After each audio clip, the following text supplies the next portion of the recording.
First Watch Now. What you need to know from the Cochise County Sheriff's Office. Hosted by Cochise County Public Information Officers Carol Kappas and Grady Butler. First Watch on 92.3 KWCD. And it's brought to you by Sulphur Springs Valley Electric Cooperative, giving you an inside look into your Sheriff's Office. I'm Grady Butler, and with me is Carol Kappas, Public Information Officer with the Sheriff's Office, and Sheriff Mark Daniels. Good morning. Good morning, Cochise County. Hello, everyone. Well, let's start with Cochise County football. It kicks off next weekend right here on KWCD. It does, and we're excited. It's going to be Buena's home opener. First game of the season also. I know they had a scrimmage the other night with Rio Rico and did very well at that. And this is going to be a young team for Buena. This is some young team, but if you know Coach Thomas, you know his coaching staff, they'll be ready to play. He inspires the heck out of those kids, and Joe just does an amazing job. But they're going to be home next Friday, a week from today, playing Betty H. Fairfax High School. Everybody's probably going, who is that? And I don't know either. But they're out of Phoenix. I don't think Buena's ever played them. But this will be a good game. They're a 5A school, 6A school out of the Phoenix area. Anytime you get to play a Phoenix school, it's kind of fun, you know, and especially if we can beat them, which I think we can. They're not known for their high school football. They're Betty H. Fairfax. But either way, Buena's going to come on as a young team, but they're going to be the team that people underestimate. I think they're going to knock off some pretty good opponents. And just a reminder, on the 2A, the smaller schools, they kick off their season tonight. So you're going to hear some football tonight. Some other media outlets and stuff are going to be kicking that off. But again, on this radio station, Town Square will be kicking off Buena and Betty H. Fairfax next Friday. 6:30 is pregame, 7 is kickoff. And also, you're going to have a special guest calling that game with you next Friday. We are. We're fortunate. Jeff Davenport won't be able to call the first game. He's got some other commitments that he had already committed to. So the president of Cochise College, J.D. Rottweiler, is going to call the game with me. Yes, folks, J.D. Rottweiler with a microphone. That might be scary, but that deep voice is going to carry. We don't even need a microphone for the stadium with him. But so I'm excited to call a football game with him. We were just talking a couple weeks ago about I'm looking for somebody to call the game with me, and he goes, "Hey, I used to call football." And so he's going to be in the studio with me up at Kevin Caroline, Steve Kurt's studio booth up there at Buena High School. So we're excited about that. He opened the door, and now it's going to be a thing. I'm telling you. I know. It's going to be so good that he's going to have to keep doing it. He just doesn't know it yet. We're looking forward to it. It's going to be a lot of fun. We're looking forward to showcase Buena and students and all our student athletes from there. And then the following week, just to give a pre-notice on that one, we'll be calling the pick, the 100-year pick game between Douglas Bulldogs and the Bisbee Pumas. And this year it's going to be in Douglas. So that's always a fun event to call. That's going to be the game. That's always, every year. And even our staff, we have people wearing the shirts when they come to work that day. So it's exciting. It's just getting part of the communities. Oh, that's high school football on a Friday night in the fall. As the fall comes into play here, we're just excited the heck out of it. It's fun to do this, and it's fun to showcase our student athletes and our kids that work so hard to play sports. And speaking of schools, we're having a lot of back-to-school stuff. So there was a back-to-school event at Elfrida yesterday and Valley Union. And Grady, you were there and gave away a lot of stuff. So how'd it go? It was a lot of fun. And I haven't ever been to the Elfrida school, so that was my first time over there. And we brought, vehicles and sat there. The kids loved the vehicles and they loved to see the lights flashing. But we also handed out pencils and coloring books and crayons and pens, and the kids seemed to have a good time.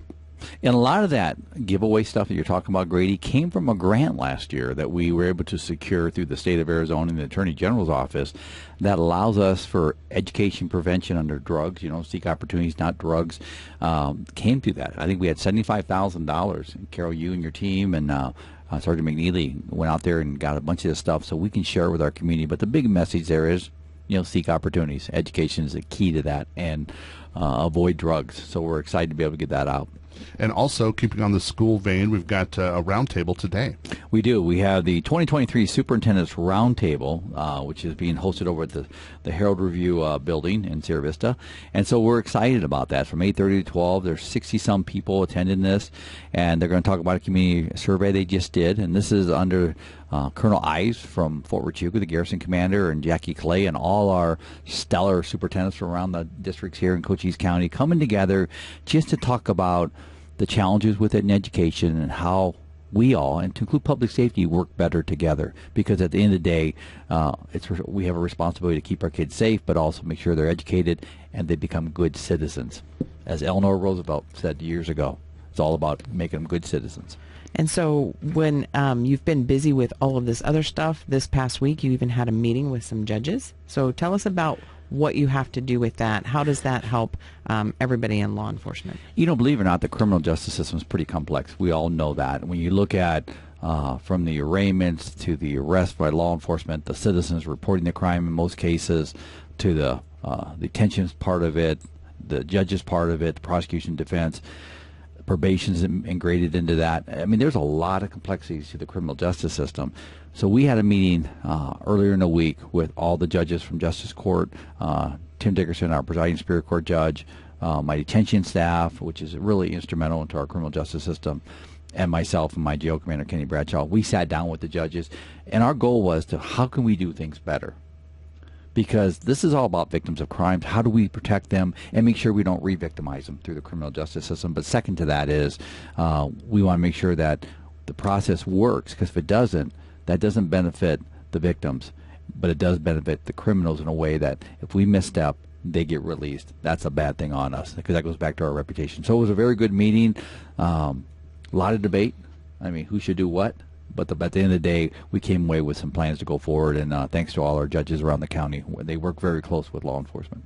The Sheriff's Assist Team is a vital component of the Sheriff's Office. They do a lot for this office, and today we're going to recognize them, or they're going to recognize themselves as well. Right. This is their annual award ceremony. We're doing that at Cochise College, and let me just say, there's about 40 of our Sheriff's Assist Team. We have another 50 that's 60 work in search and rescue, and then some about 10 to a dozen that do other volunteer work around the county for us. Over 100 volunteers. But today we're going to honor our Sheriff's Assist Team and just recognize the work they do. And I'll just give you an example.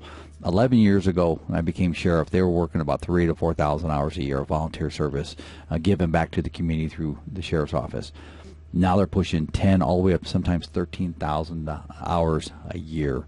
So the men and women that work over at the Sheriff's Assist Team, they got so much passion. They don't get a paycheck, but they go out there because they love what they do. And going back to the school theme for a minute, we have a couple of volunteers that several times a week go all the way over to Apache School, which is over by the New Mexico state line, the border over there, just to check on the kids, make sure they're getting to school safe, and just showing that appearance with those kids. And that's some of the things they do. They do a lot of work, so we're going to recognize our members today over at Cochise College at 11 o'clock. So I'm excited about that. It's always a good time to see them and share their successes too. And part of what we do with schools, we have one school resource officer, Deputy Robert Zavala, and he does an amazing job. So there's a new grant that gets school resource officers into schools, and I think that there's statewide having some difficulties doing that as far as getting people in there because there's restrictions on this grant. There is, and let me go back before I answer that, is, first of all, Bobby Zavala, we're going to recognize him next week.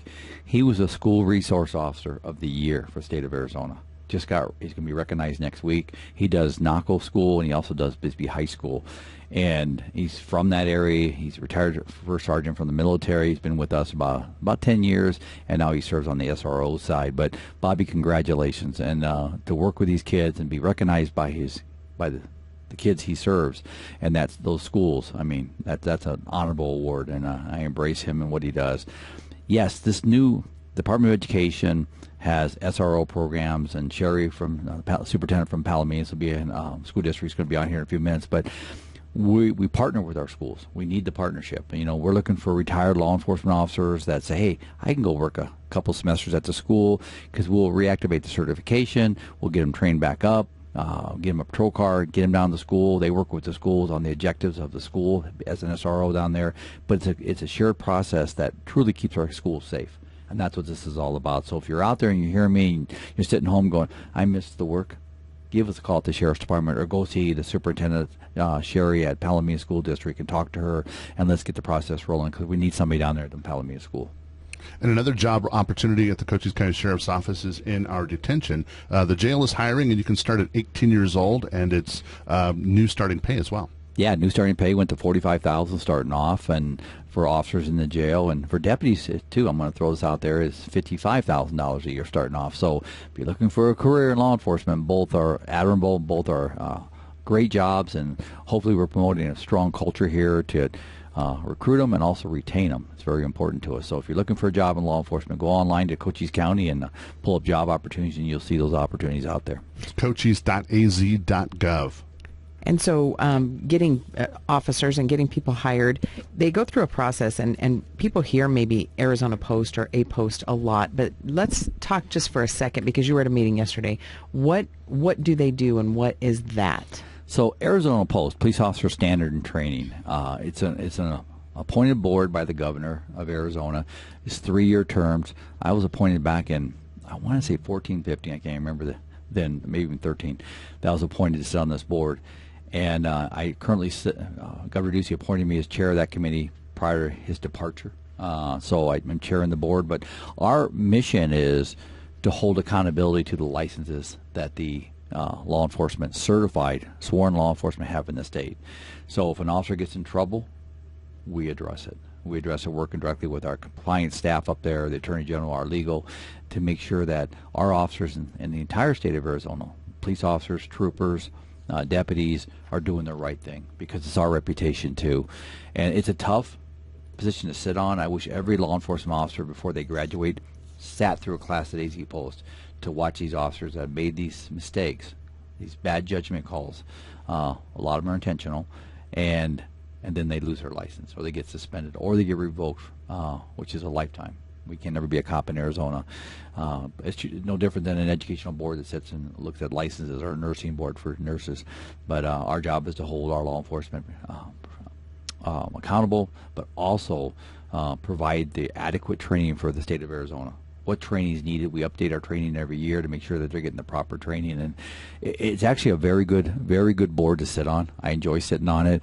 It's complicated at times, but we had some pretty tough cases on Wednesday. A long meeting on Wednesday, but afterwards, one of the media outlets had their camera in there, because it draws a lot of attention with all the attention on law enforcement right now. But he walked up and he goes, "I just want to say something to you. I'm not talking about the case, Sheriff." He goes, "But you run a good meeting." And he goes, "I like the way you run the meeting." I said, "Well, that's a positive. That's a positive. I don't want to talk about anything else then." So I don't know what else he thought, but either way, I thought that was a nice compliment coming from the media there. But we try to keep it very professional, and we try to share our experiences. The people that sit on that board, from civilians that are appointed all the way to law enforcement, from Department of Corrections. And this is only for sworn, so officers in jail, not under our governance. But we do our best to make sure that our reputation in the state of Arizona is one of the best in the country. That's our goal. And so what they had to do when you were up there at this most recent meeting was approve the track here for Cochise College, correct? Right. So we said, you've all seen the media, we got the new track through Cochise College and our partnership with our academy there. But one thing that maybe sidestepped a little bit was getting that approved, because we have a current academy class in progress, and they're supposed to use it here in like a couple of weeks for their training. Well, if it's not approved, you can't use it. So we expedited that approval, and we got it approved on Wednesday. So our track is officially approved by the state of Arizona for our cadets and students out there. And you are very big on working with other agencies, and right now we're working with New Mexico agencies. We are, and I'm a big believer in regional, whether it's regionalizing with our schools, regionalizing with our Fort Huachuca partners up there, law enforcement, our Boys and Girls Club, whatever it may be. At the end of the day, it's all about working together. It's collective partnerships. And I'll just say this, New Mexico, we've had a partnership with them over the years on our cameras on the border and our border ops. Well, we just had a big discussion with Florida sheriffs, but also New Mexico sheriffs. That shows how far we're reaching to the east. But New Mexico sheriffs, to finalize our camera system in New Mexico and have them autonomy, have their own independence in New Mexico with these cameras. So we spent a few days out there, my team did, getting the final steps working on this. So we're excited about that, because now we have a good partnership with our sheriffs in New Mexico. And a couple more projects that we're working on in the same vein is a new building. We've talked about the Fusion Center, and a helicopter, and it's here. It's here. Helicopter got here last week. It's actually getting some final maintenance checks. You should see it flying around. We'll get a photo here right before we go airborne, so when you see it, you can say, "Hey, I know that helicopter." So we're excited about it. It's a very nice looking helicopter. It's white with some gold on it with a black stripe. That'll be ours up there. But again, we'll showcase it around the community for you. And then our building, the Ops Center that we got through the state of Arizona, that'll be up and running in October. So we're on a scheduled plan to have that up and running. I believe they told me the other day there's going to be like 80-some people plus working out of that facility, which I'm really excited about that too, because A, jobs, but number two, it's a one-stop shop for border ops. If you have a crime on the border, there's a one-stop shop that's going to service you there. And I think that's important right now with what we're seeing. We look at 40 to 44% of all our crime right now, just our bookings in Cochise County for all law enforcement is border-related. So we needed that center. And you wanted to talk about a specific detective's case this morning. I did. I want to give a shout-out to my major crimes unit. They're kind of some unsung heroes. But they deal with some of the most complicated and most delicate cases when it comes to crimes. One of this was a child molestation case. It's in the media. In fact, it's on Town Square Media News today. It's in the paper where we had an individual that was arrested for child molestation. These are tough cases.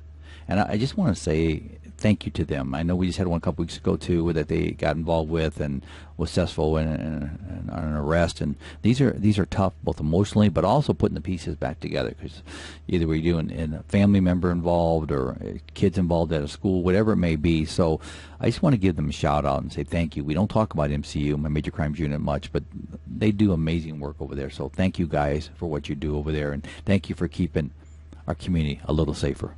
And also, you had an interesting fact. We're getting some rain soon from Hurricane Hillary, and you had an interesting fact, Carol. So, yeah, hopefully we do get rain because we definitely need it. Floods, maybe not so much, but hey, water's water.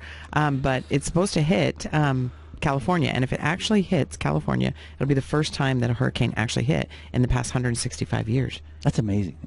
You just assume that's happening. Right, but it's not. So, yeah, they're getting it close, but if it actually hits, then I guess they're going to have some issues. So emergency services are ramping up over there, and our emergency services division here, they're being proactive and making sure we know that this is coming and to be prepared. And it's also all these storms causing fires. There's a new monument fire.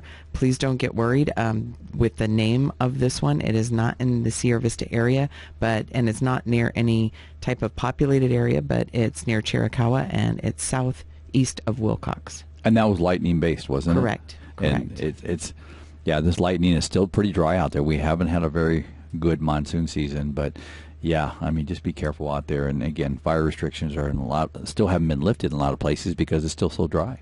And it happened Dragoon last night. Somebody actually watched the strike and called in the fire. So they had one in the Dragoon Mountains as well, and you could see it from Sierra Vista. Look at the palm tree here on James Drive that kicked off this week. I mean, that's telling right there, very telling. There was also a silver alert that ended up with a positive ending.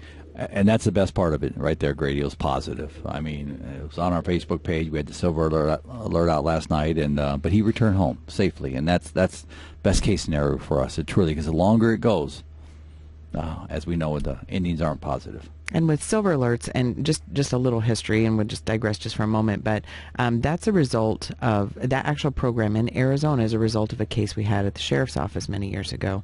And they didn't have anything of that nature. They had an Amber Alert system, which was nationwide, but they didn't have a silver alert in Arizona. So we were able to get that kicked off, and it's been very helpful. You know, we don't use it. It's not like we're crying wolf because we have to be very careful with that. There's some protocols in place, but whenever we need it in cases specifically like this, it's a good way to get information out as far and wide as we can so that people can help us. It's a force multiplier. They can be our eyes and ears and get people home safe. You know, it's good you say that, Carol, because every time you see silver alert anywhere in the state of Arizona, think of Cochise County.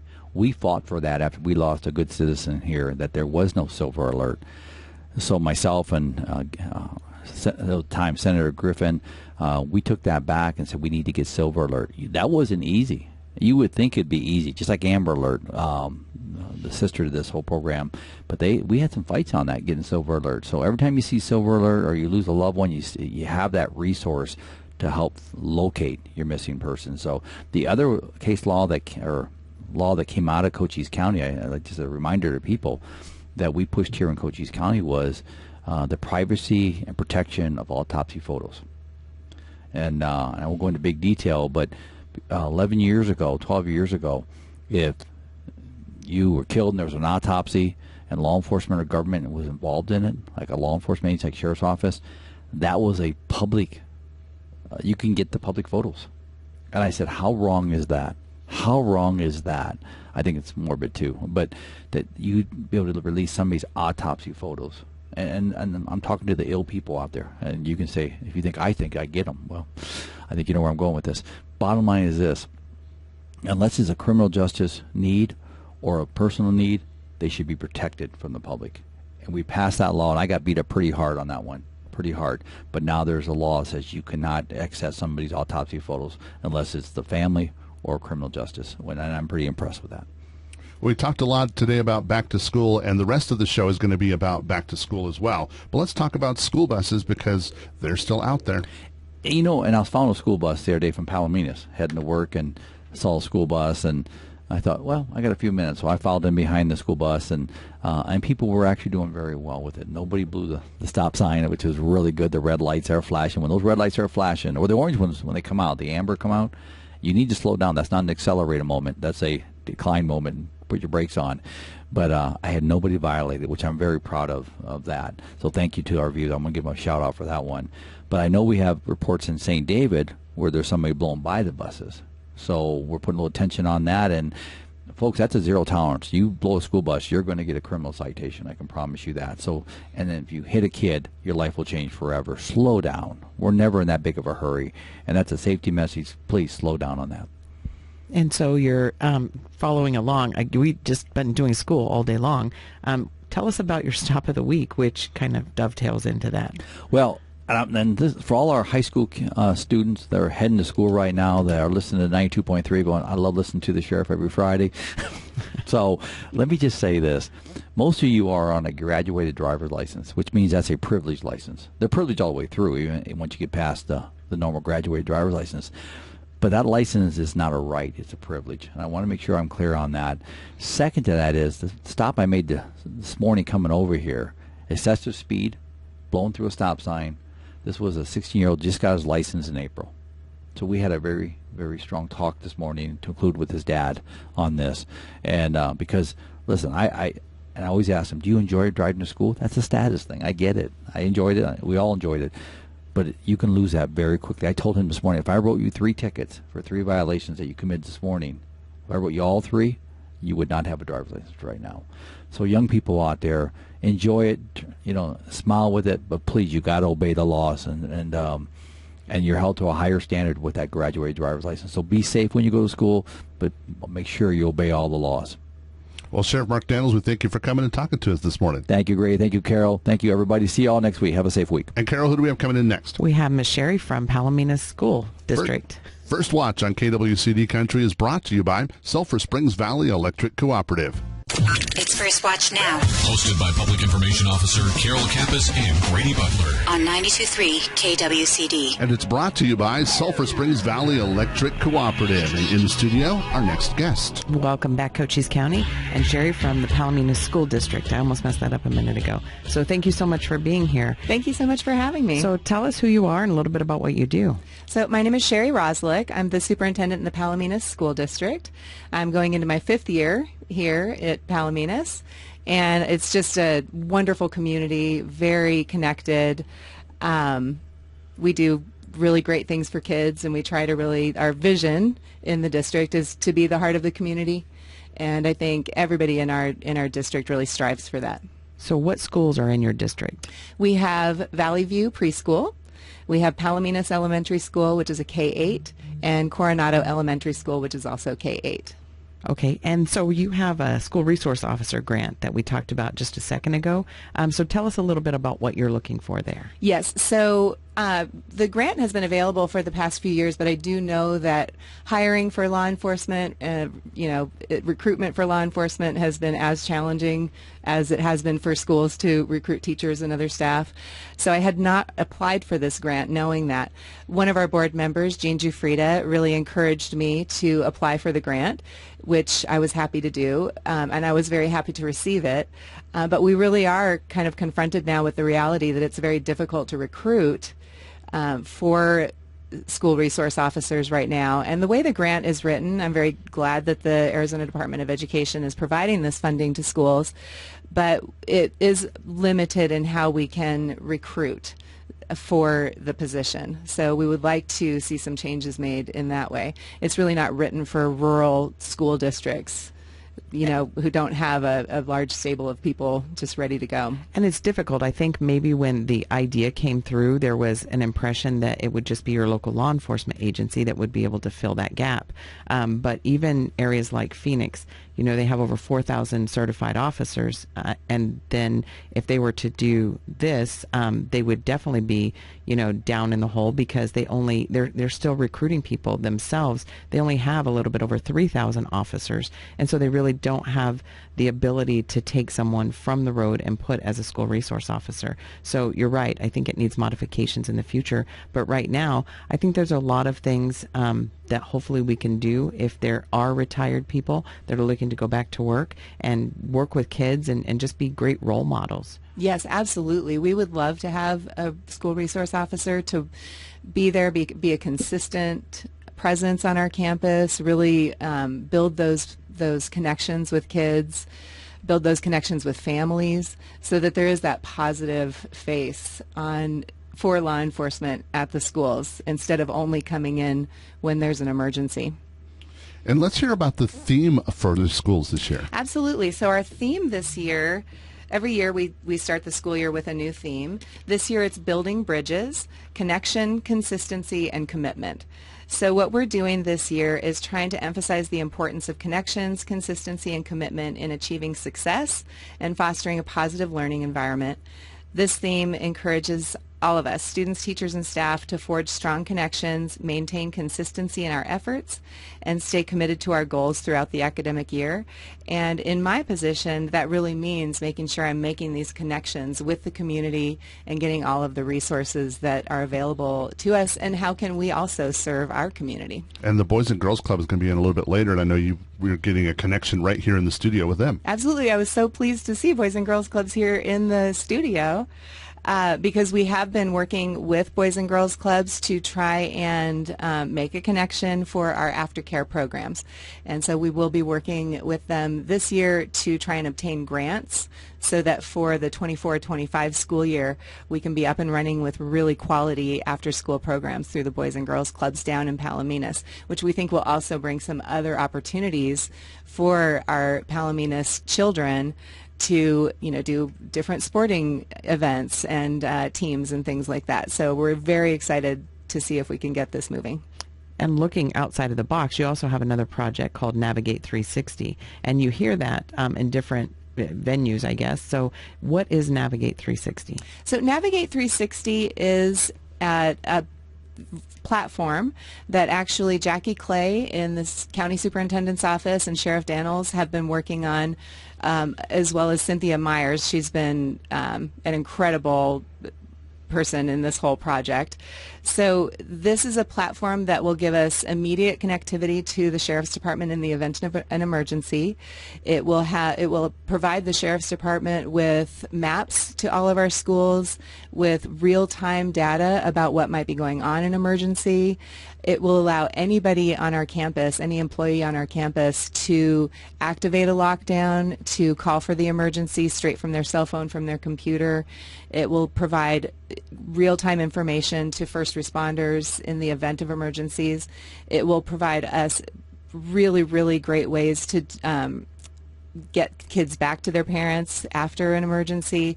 So this is this program we are all very excited about. This is a huge step in making sure that we have a quick response to an emergency and an effective response after emergencies in our little rural district.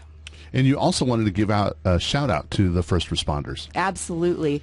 So you may know this summer we had a wildfire. We believe it was caused by dragging chains, so please secure those chains. Along the Highway 92, we had summer school at our preschool, and a wildfire started right there. We had to evacuate our preschoolers from the summer school program, which my staff was incredible. The preschoolers were out and on buses within a few minutes of the fire starting, so nobody was in danger. But our Palominas Fire Department responded very quickly and effectively. The size of the fire and the amount of damage, it's amazing. We lost a few outbuildings, but our school was safe. Even though our well was slightly affected, we still had water. So the Palominas Fire Department did an incredible job. Other first responders, the Sheriff's Department showed up. We also had just some visiting Marines who happened to be visiting Fort Huachuca.